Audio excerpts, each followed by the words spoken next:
Monolio Studio, the harmony of quality and professionalism.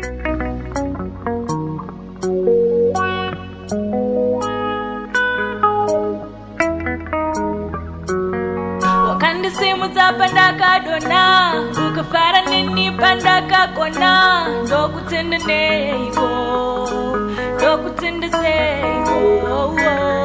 Wakandi simu zapandaka dona, ukafara nini pandaka kona, ndokutende seiko, ndokutende neiko.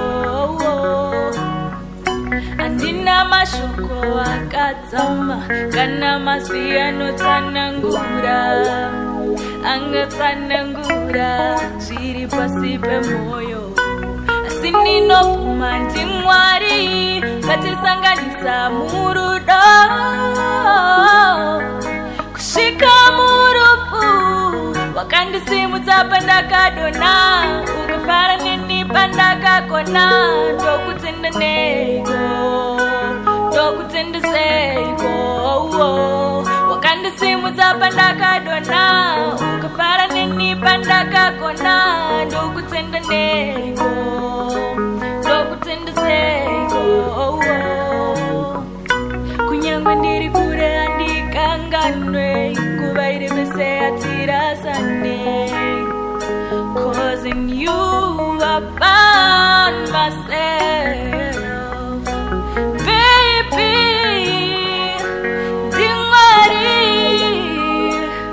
vatibatanidza murudo.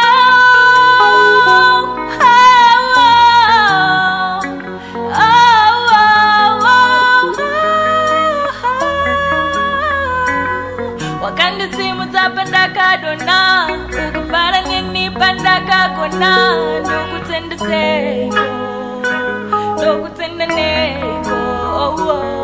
Wakandisimudza pandakadona, ukafara neni pandakakona, ndokutenda seiko, ndokutenda neiko.